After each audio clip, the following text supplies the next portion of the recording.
Encuentros Latinx presents Queer Survival in Tennessee. Hello, dear audience. Welcome to Encuentros Latinx, where we are so excited to have you join us today.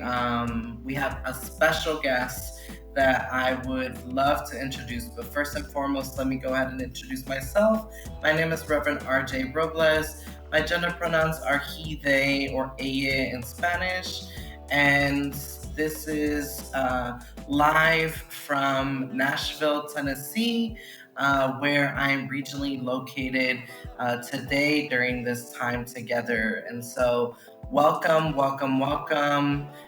everyone who is listening to us and watching us. I would love to also present our guest speaker for today, who is Jay Lopez. Jay, tell me a little bit more about yourself. Where do you come from? Who are your people? Yeah, let's go for it. Hi, everyone. Thank you for having me here in this podcast. I was born in Mexico, so I'm very proud to say that I'm Latino, now living in the USA. And my people, of course, are my Latino community. I get really engaged with them. And I get really excited living in this country when I run into, our community and, other events. And I've been in the US it's been over 20 years now. I grew up in Mexico, and then my parents decided to immigrate to United States when I was 17. So I have been in two worlds, let's say, half of my life in Mexico, half of my life here in the US. Beautiful. And so, what are some of the identities that make you up as a person? What identities do you claim as yours? Yes, let me start with my pronouns. My pronouns are he, his, him. And so, yeah, so since I was a little, I always knew that I was different. The society, especially in Mexico, I was born in a very small town, and it's very religious. I was raised to go to Catholic church. And so that stopped me from being myself a lot of times. And when I was a kid, I was afraid to say that I was gay. That word did not exist in my dictionary. And so, of course, there were other horrible words that people would bully and would tell me, joto, maricón, mano quebrada, and other ones that are really bad and offensive to us. I discovered here in the US that I was more than a gay person. I adopted the term queer because if you say that you're queer, you have more elements to be yourself, and it's not only just one specific title. And for me, being queer, it gets me closer to the rest of the LGBTQ plus community, because I mean, we all have similarities as far as what we like and all the talent that we have and all the background. So yeah, I consider myself a queer person. Thank you for sharing that, right? And what queer means to you. Tell us a little bit more about how does being queer and Latino, specifically someone who migrated, how do those identities intersect and show up for you? Okay, yes. So when I was in Mexico, like I said, being raised Catholic and having all the machista, population. Because I'm from Jalisco, so if you're from Jalisco, you will remember the mariachi, the charros. So it's very homey as far as like you need to know how to ride a horse and you need to do all these manly things. So that affected me a lot because, of course, my mannerings were different, and so people were like, you're so gay, which I mean, I I went through so many phases in my life where I was depressed. And so those were the downsides of it, because even though I tried to fake it so many years, like going to school, going to church, trying to hang out with friends. All of the guys, they didn't wanted to hang out with me. They were just picking on me. On the contrary, with the women were always my friends. They were always protecting me. And so that would make the guys really jealous of me, because they would be like, well, the women are with you, the girls that I like, they listen to you. They don't listen to me. So I became to be the girl's best friend, and so I guess instead of staying on the negative of it, I took advantage of it, and so the men will always come to me to get advices. Hey, how do I hit on this girl? What do I give this girl that I like? Uh, and all of that, and you had to always, think of ways to continue with your life and see what works for you. And so, I mean, I'm 40 years old right now, so it's a lot of knowledge. But in the beginning, I was very, very afraid to be outspoken. I will always send my sister, like in school, if there was a project or things like that, I will not speak. I was so afraid to speak in front of a big audience. Always thinking in my mind like, no, they're not gonna like me, they're not gonna accept me. And so when I was in high school, I always wanted to be an actor, and every time I was writing things of the things that you wish, I'm sure that maybe you had like a diary or something, or your projection board. I will always write, I want to be listened. And then I would write a verse or a song, and always that phrase will stick on every single note. I want to be listened. And so my grandfather, he knew that I was different and that I was gay, and he was always pushing me to be a better person, to not be afraid. So when I finished high school, I told my dad that I wanted to be an actor. And so living in a small town, he was like, well, I don't think there's a school for that or a university. So I needed to move to a bigger city. And my dad was like, and there's also no money. So he was like, what if we go to the US and maybe we can work hard and stay there for 2 years, and then we can come back to Mexico, and then you can go to university and pay for your classes. And I was like, okay, well, that's a good idea. Of course, the language, that was a big barrier as well, because in Mexico, I did not know English. And as a matter of fact, I failed English class. Because in my mind, I was like, I don't think I'll ever need to know another language. But here I am. So when we immigrated to the United States, we came to Tennessee, and I found out that there was also not an acting school here. And so I was like, well, I need to find a way. And then I moved to Miami. And when I moved to Miami, I started taking acting classes. And that really helped me to become the person that I am now, because it gave me all the tools to be in front of the camera, to be able to speak and express myself through art. And so adding to what we were talking as far as the obstacles as well, even though I was raised Catholic, going to church will give me the safe space that I needed when I was like very down and depressed. Like, I remember going to church, crying to God, asking Him for answers. But I also felt safe there because I was able to cry without a guy or a boy or someone male, judging me or telling me like, no, men don't cry.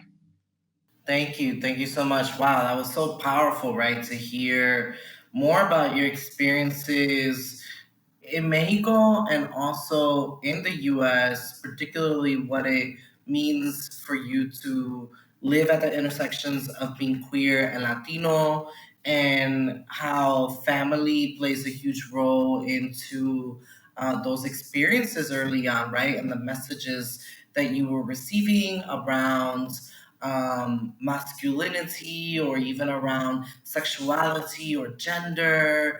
Let's stay on this topic for a little bit. Speaking of the church, how does faith and spirituality, how has it shown up in your life?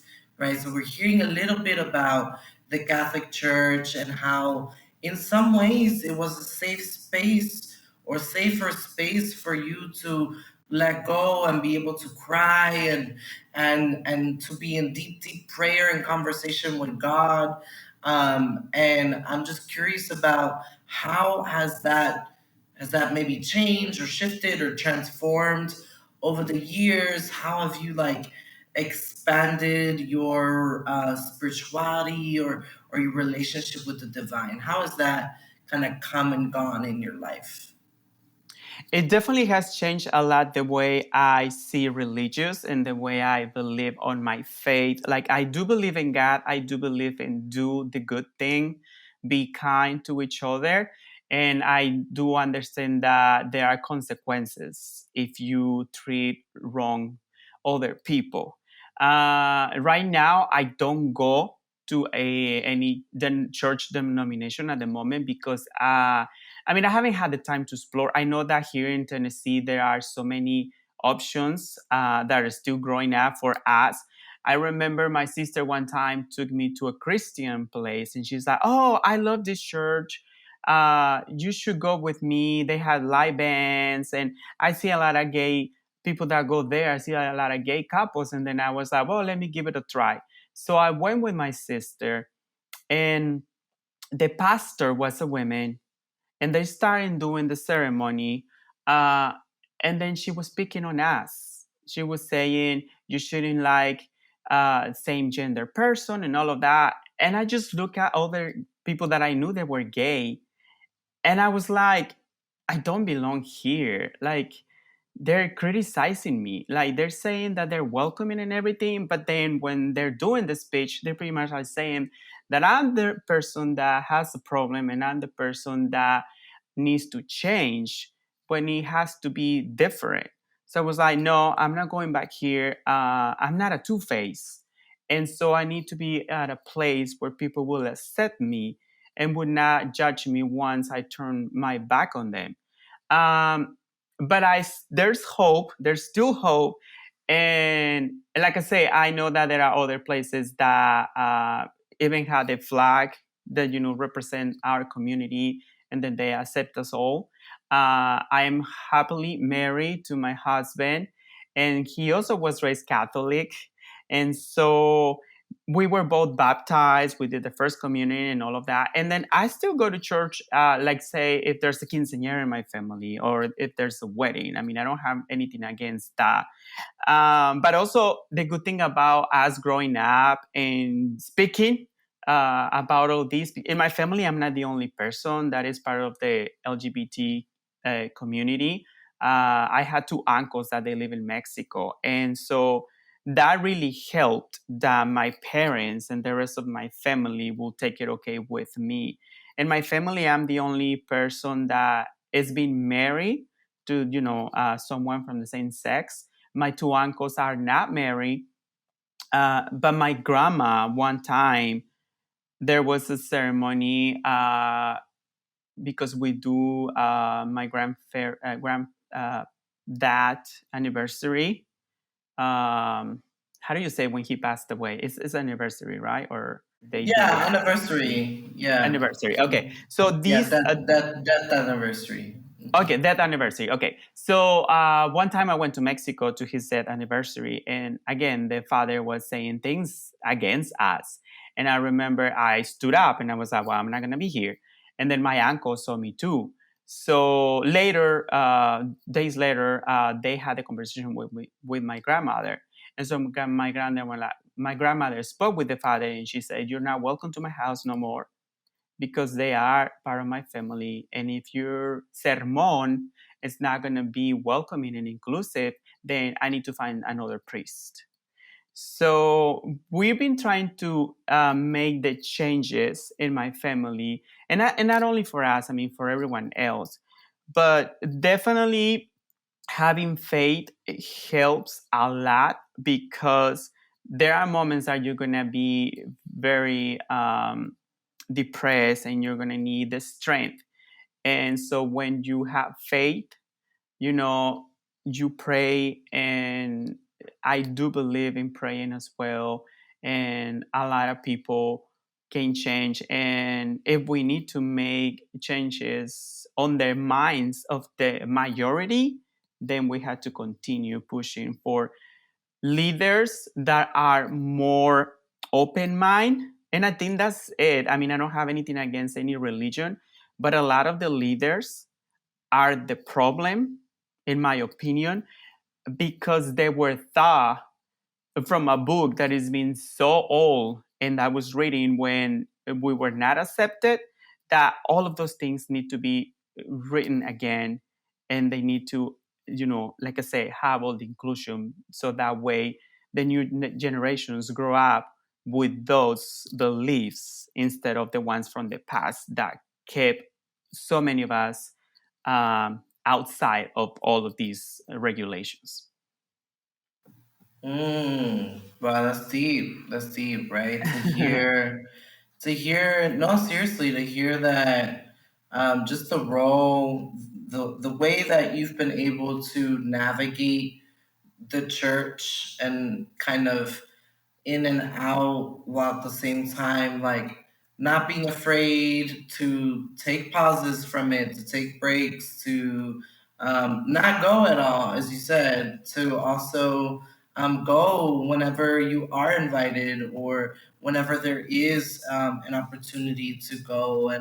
And I'm curious around um, uh, your practices, right? Your daily or weekly or monthly, like rituals or practices. What do you do nowadays to kind of ground you in hope and in faith? What types of, some people might call these spiritual practices, but Mhm. whatever you refer to them as, would you mind sharing like how what specific practices you lean on as a queer and Latino person? Yes, well, I every morning I pray. So my first thing I do is once I wake up, I'm always praying and thanking God, for a new day, for new opportunities. I do that also, before I go to bed. And so, like I say, even though I'm not active going to a building or church, I still do it all the time.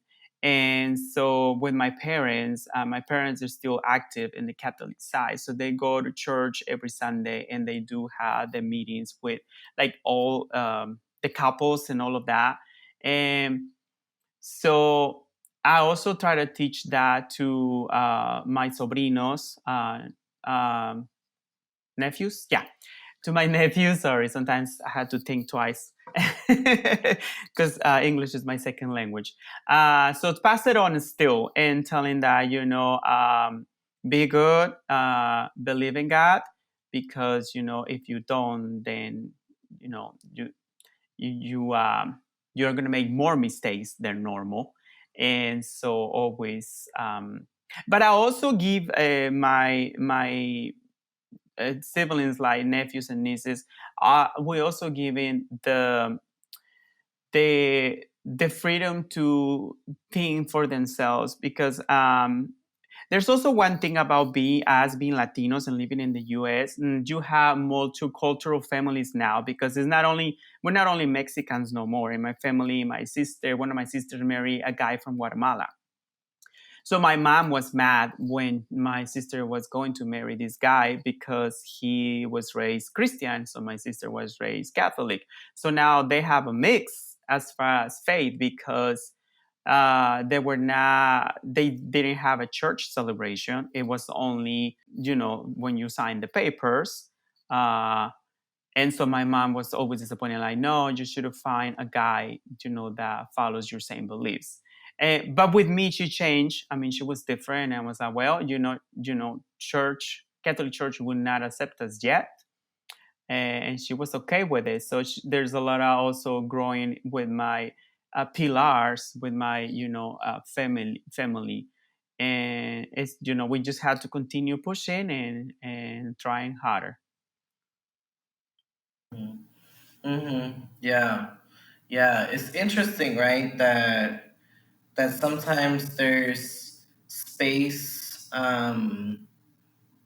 as you were saying, for the multiplicity of diversity within our communities, right? Because Latino, that includes so many countries, that includes so many lineages and histories of people in Latin America and the Caribbean. That includes, a lot of folk who are maybe different than folks that we may have grown up with, especially in our particular families and our particular lineages. And so I definitely hear you say that, like, and thank you for sharing, right? The way that there's a mixture nowadays within families of origin, and also how that that mezcla of raza, that mixture of different folk from different countries, even within the Latinx experience, or the experience of Latinidad, can be so different, even if it is shared here in the United States, right? I just wanted to ask something because I mean we had to be willing to learn from others, because also living in Tennessee, you know that Tennessee is the state that has the most refugees and immigrants. And so in my family, we also had this mix of status, meaning like someone asked, we went through the process of getting our papers and become resident aliens and then citizens. And also like I have another sister that she married her husband and he still has DACA. So the more you are willing to learn about everyone else, the more you're learning about what they believe. Or let's say, okay, well, they're not going to say me because I'm gay. Well, I'm sure that there's something that this person and you like the same, and you can always start with that instead of like having pushbacks and be like, oh no, I don't understand you. Sometimes people say that and I'm like, well, you don't need to understand me, just respect me, and then I can do the rest. If you let me hang out with you, and if you let me uh, get to know each other, then you're gonna learn a lot of things. I mean, you and I, and of course our amazing Latinx community and LGBT community, we are daughter, son, and if someone stabs us, we are gonna bleed. And so we are humans, and that's something that people still don't understand.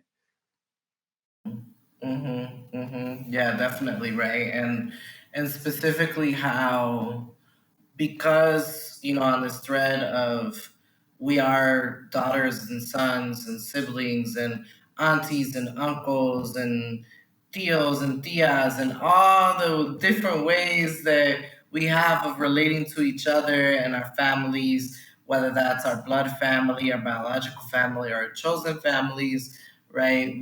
There's so many different terms and different ways of relating to each other.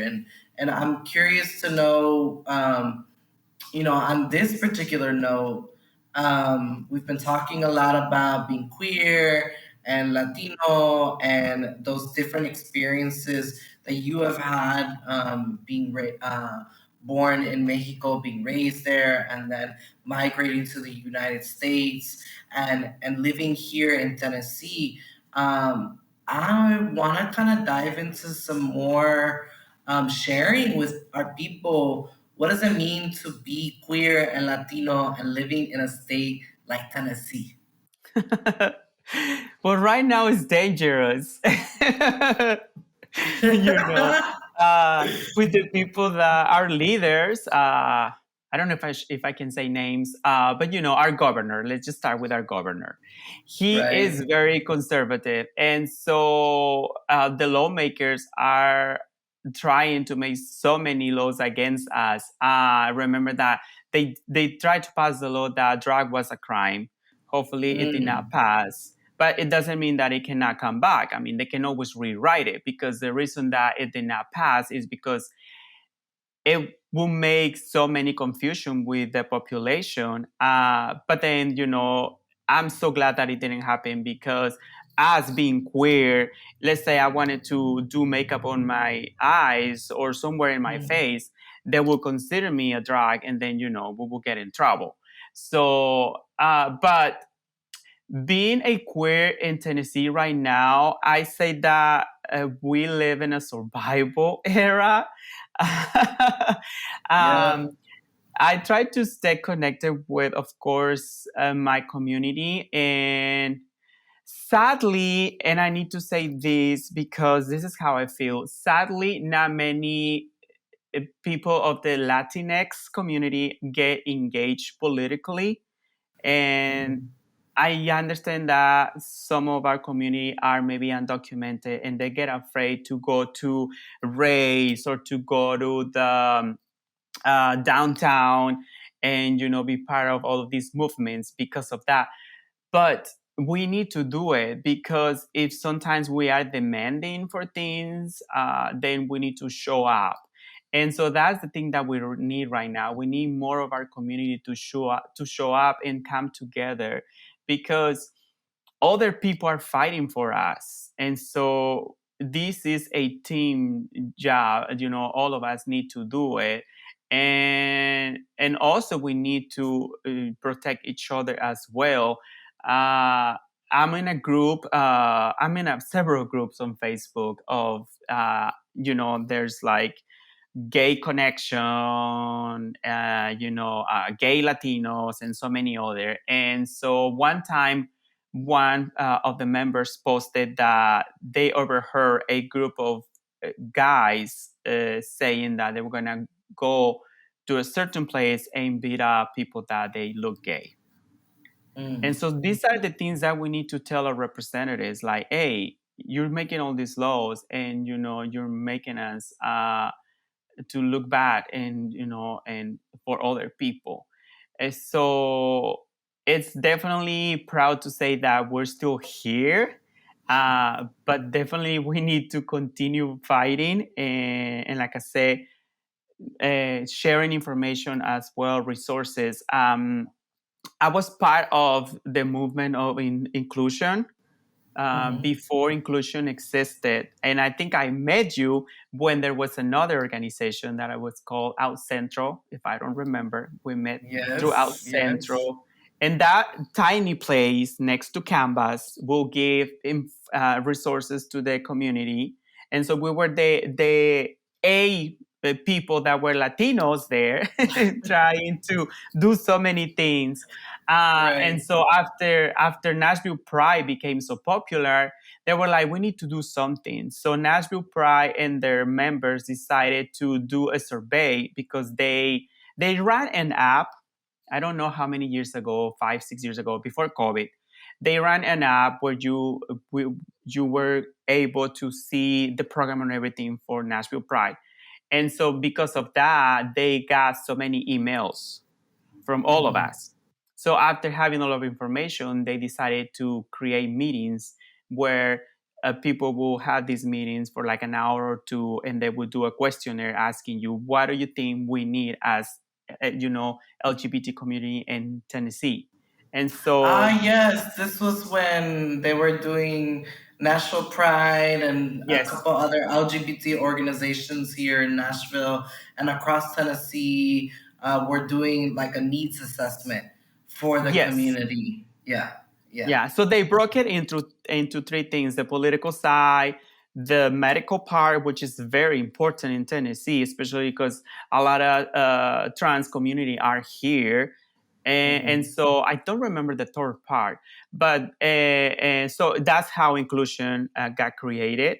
So now we have a platform and a nonprofit organization for that. And of course, as far as the medical, there are other organizations that are together, like Nashville Cares, My Clinic, and so many others.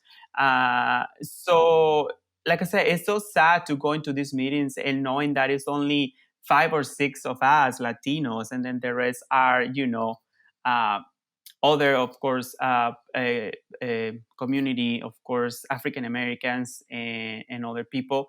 So every time I see inclusion doing things, I try to do a video and do a short. Of course, with social media, you have to be more brief because people get Mhm. bored. And I try to translate it in Spanish so that way people know, this is happening. So I did that with the law, as far as, some of the ones that were against trans people, especially with denying them here in Tennessee to have medical care. Yeah. And Yeah. I got a lot of pushbacks when I did the video. And Mm.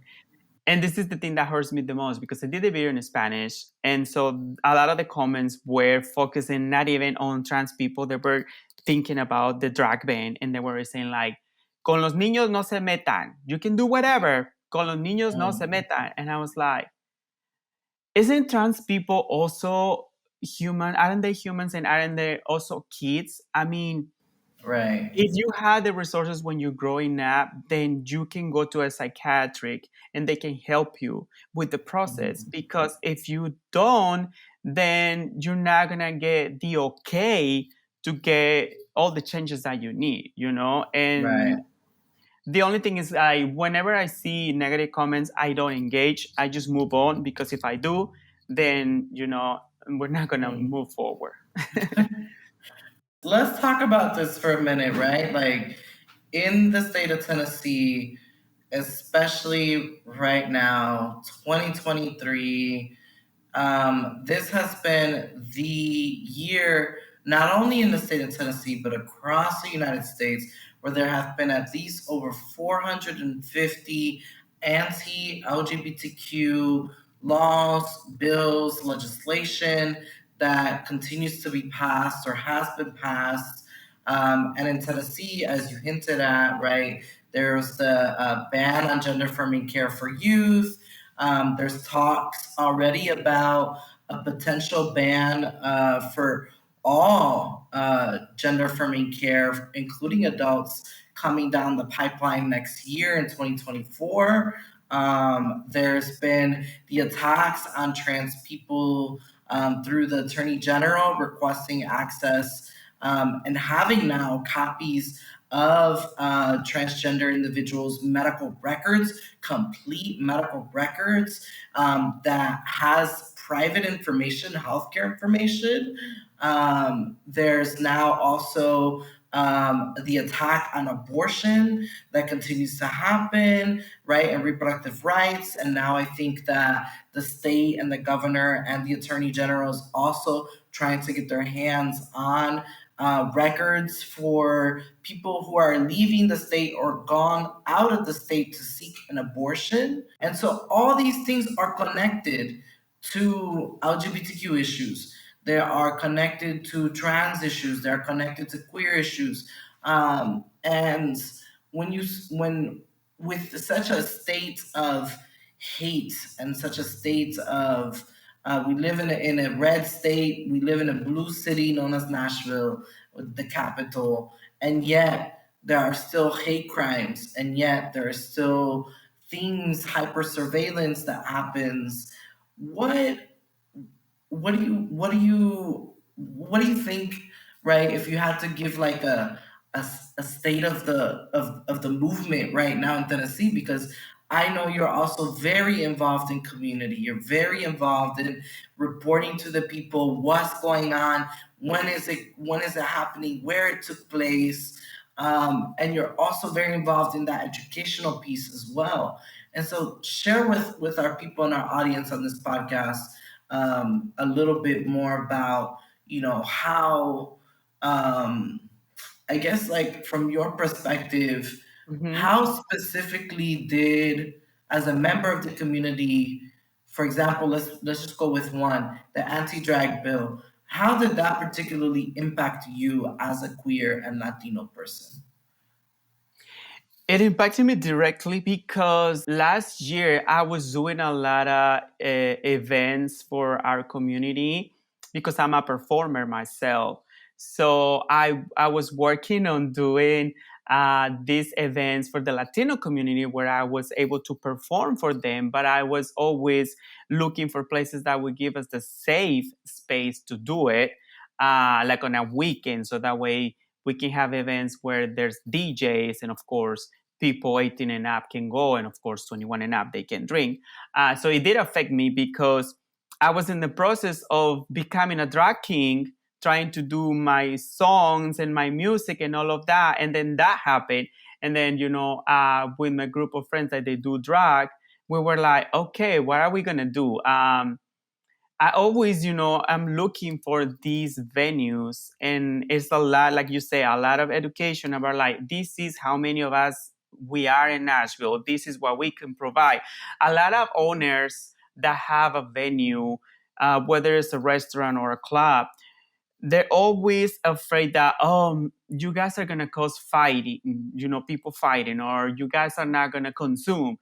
And let's be real, we are the community that spends the more money on everything, because we grew up being so competitive to each other, and we're always competing against the community. So it's like, no, it's the opposite. If you accept us, then we're gonna bring more people, and so your business is gonna do better. And so having this drag van and all of these, business owners were like, oh no, I don't want any trouble. I mean, we were doing a drag show at a restaurant. And so, like I say, I'm always keeping contact with the organization. So when the drag van was still in effect, I contacted Chris Sanders from TEP, which is Tennessee Equality Project.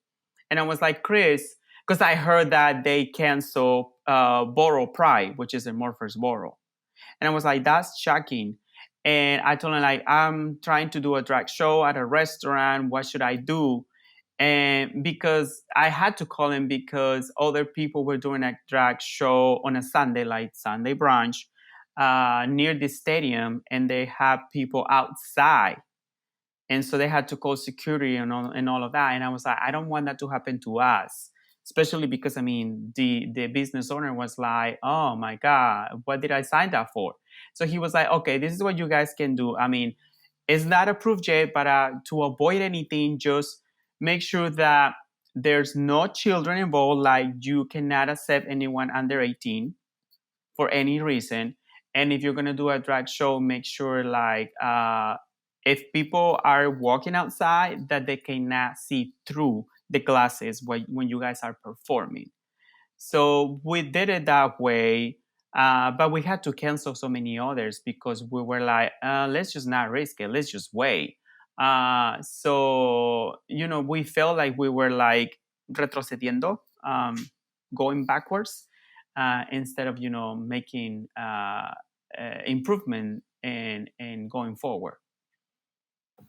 Wow. I mean, likewise, it's the struggle is real and it's a shared struggle. And that has been part of, so just getting to hear more about these are real people's lives, like, right? Like, there are queer, Latino, Latina, Latinx people here in Tennessee, in Nashville, in Murfreesboro, in Chattanooga, in Clarksville, in Memphis, all these cities across Tennessee and small rural places as well, rural towns of Tennessee, where our lives are being impacted and our lives are being changed. And we, as you said, we will continue to fight. We will continue to organize. We will continue to educate. We will continue to agitate, and take it to the streets if we have to, right?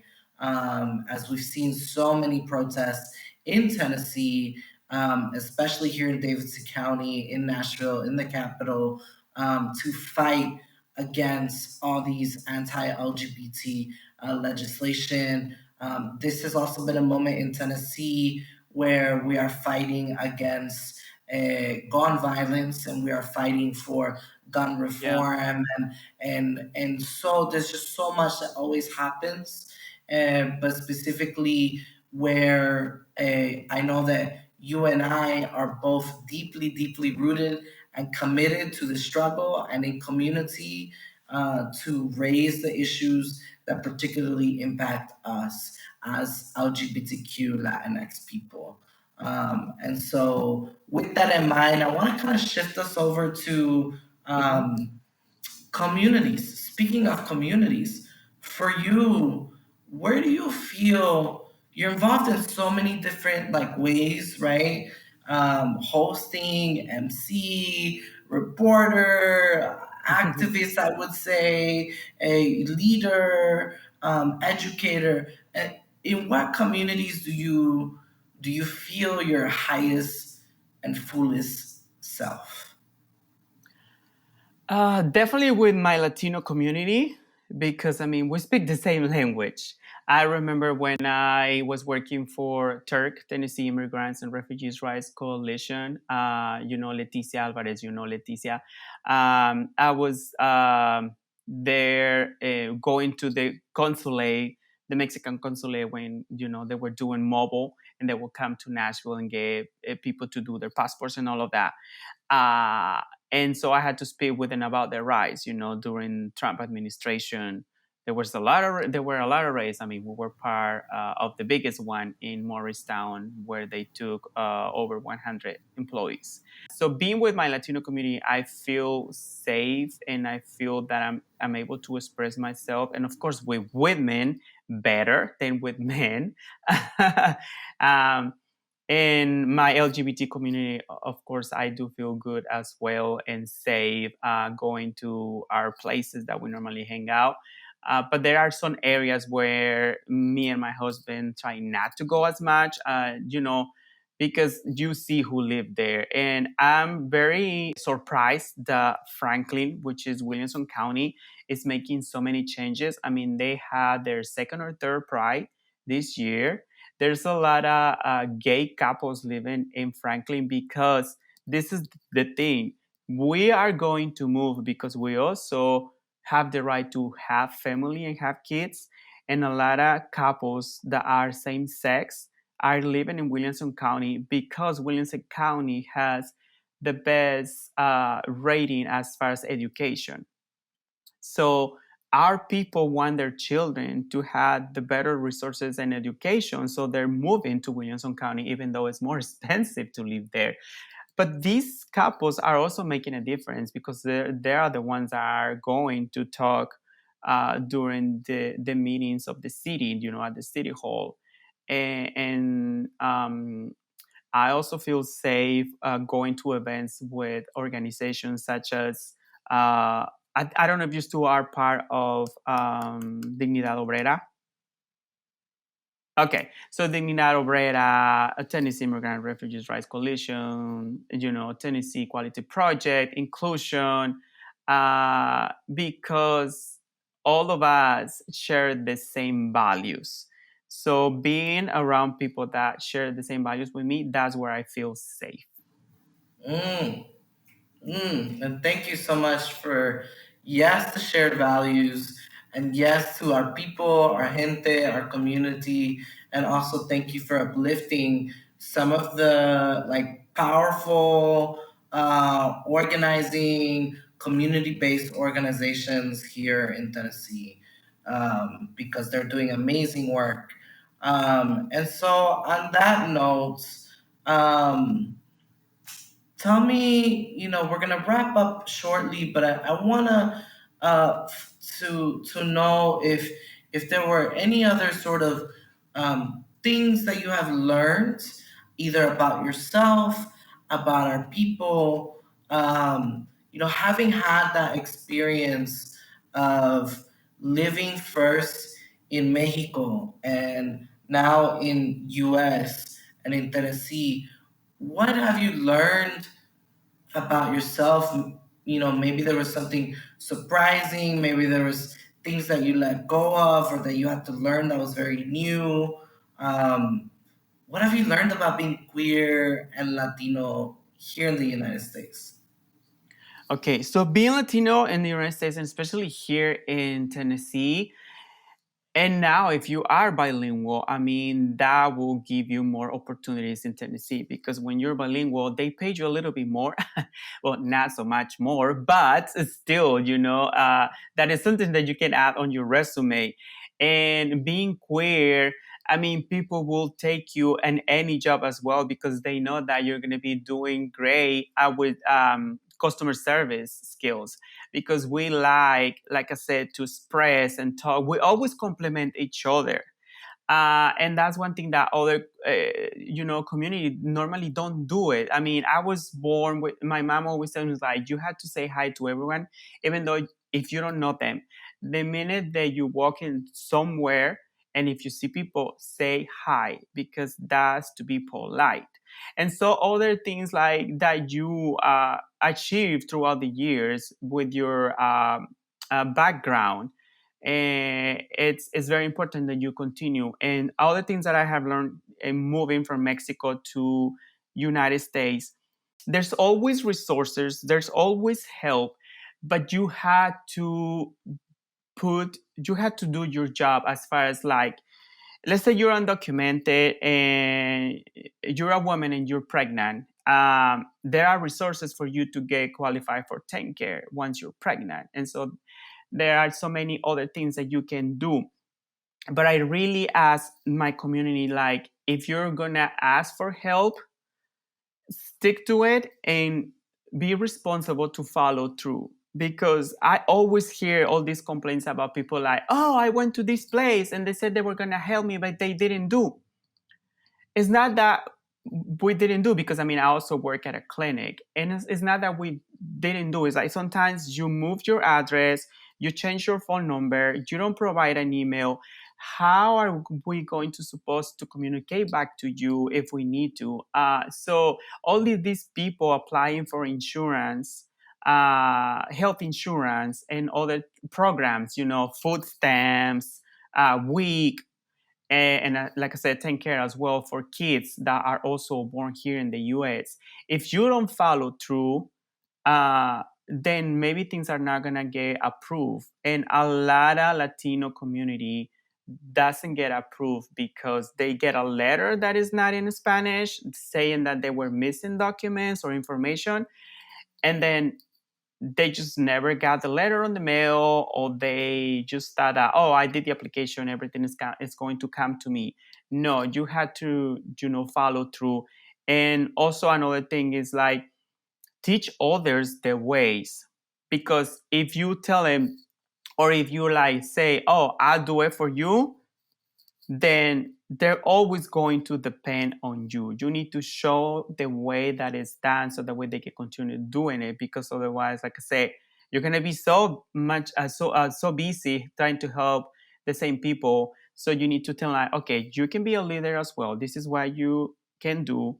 A lot of people were always asking me like, hey, I need to make an appointment for the consulate. Can you help me? At some point I was like, okay, there's so many requests about this. I'm just going to tell them, okay, go to the website, do the appointment yourself. So that way, next time they need to renew, they know how to do it, instead of be like, okay, I'll do it for you. Just give me your information.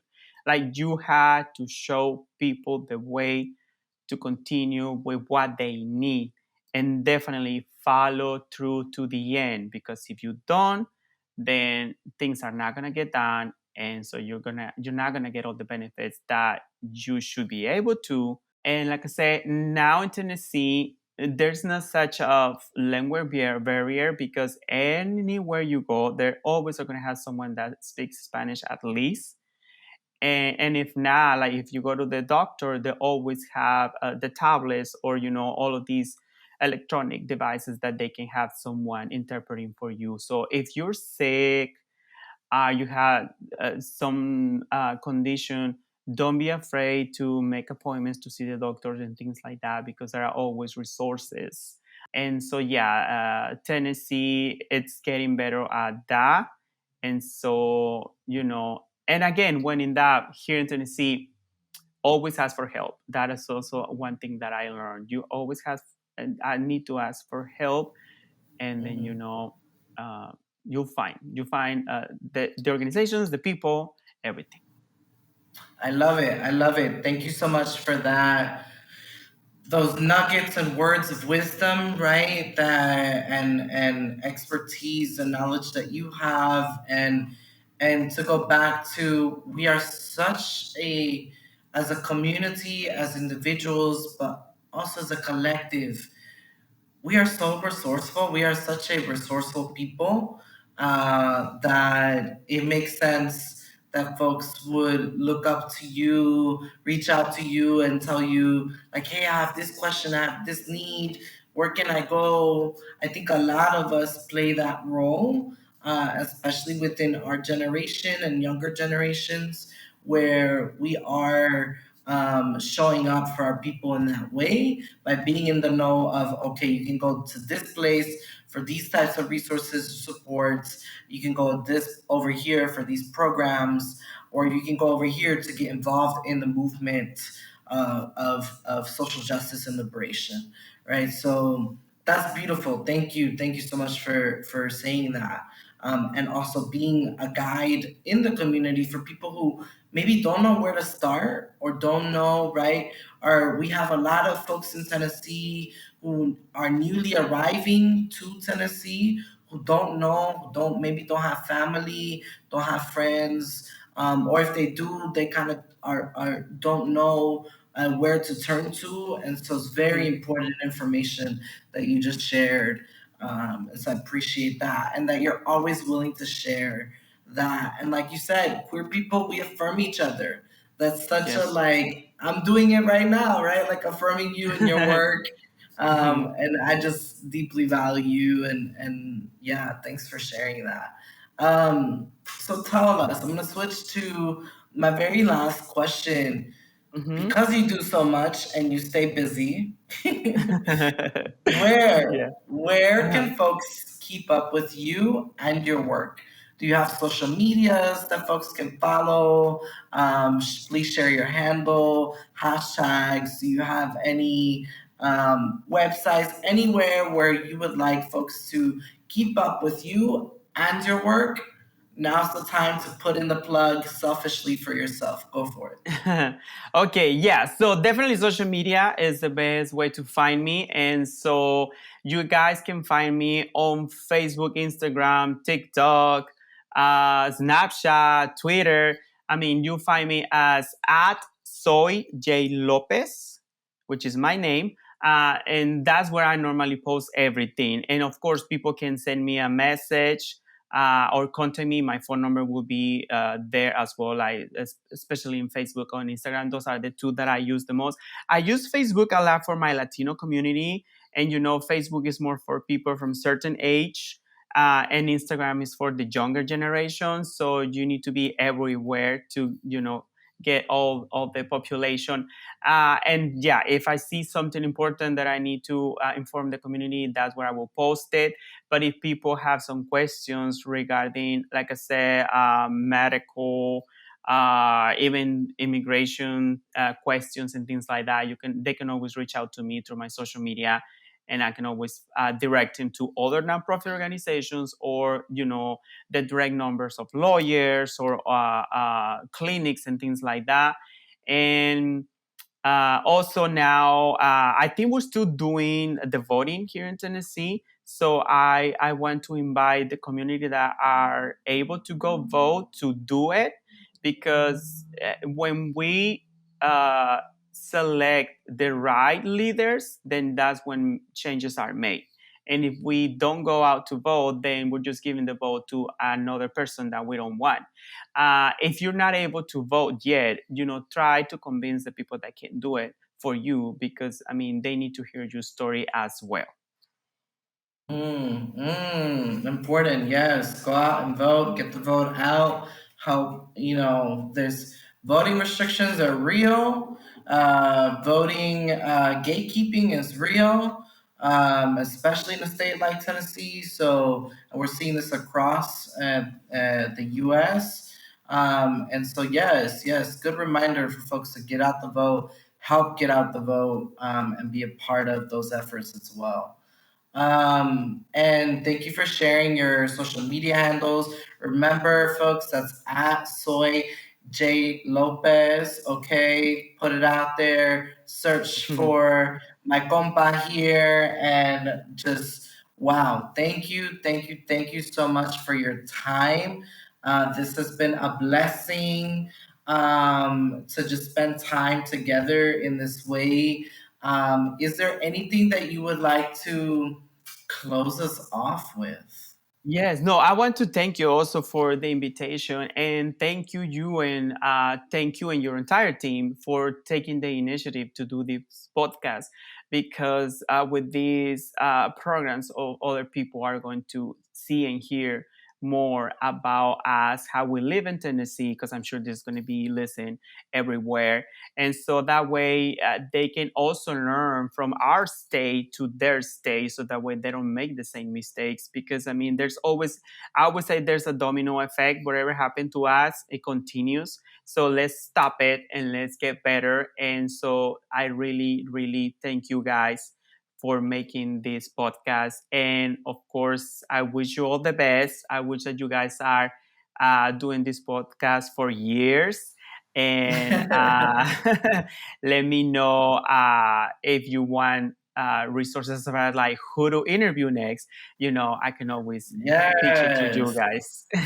Yes, I'm like, speaking of the domino effect, right? Like, we all know each Mhm. other, or we know of somebody that knows of somebody that knows of this other somebody. So it's great. It's great. And again, thank you so much for being part of this show, of this podcast. Again, this was Encuentros Latinx, and we're so thankful for Jay Lopez, who was our feature of this time in this show. So we're gonna wrap it up, and one last preguntita, one last question. Do Okay. you have a drag name? I do. I recently found the right drag name, but I don't want to say it because, I'm afraid that if I say it, people are going to copy it. And then, I think I need to, make it official, like in paper. Yes, So that yes. way people Okay. don't. But I've been watching Drag Race Mexico, and that's where I heard it. And I was like, okay, that name represents me. So I do have a drag name, but like I say, it's very Latino for sure. But I just don't want to give it away. Okay, okay. Well, on that note, we're gonna encourage the people to watch Drag Race Mexico, see what's poppin', and yeah, see what you learn from watching our TV with our people in it and our amazing talent of performers. Thank you again, Jay, for all the work that you do. And this was brought to you by Encuentros Latinx, and we're so happy that you've taken the time with us today. Um, yeah. Yeah, thank you guys. And so one last thing, just don't be afraid to be yourself. Qué rico, qué bueno, so good, delicious. Yes, do not be afraid to be yourself. Amen. Thank you. Thank you guys. Encuentros Latinx is part of the Gender and Sexualities Justice Ministries of the United Church of Christ and is funded by the Carpenter Foundation. This episode was produced by Taylor Ramage and Yuris Martinez, edited by StormMiguel Florez, and hosted by RJ Robles. Rhina Ramos provided quality assurance and oversight. Visit ucc.org and search for Encuentros Latinx to find our church toolkits on racism, LGBTQ inclusion, and transgender stories. Email Rhina Ramos at ramosr@ucc.org to learn about our pastoral coaching program.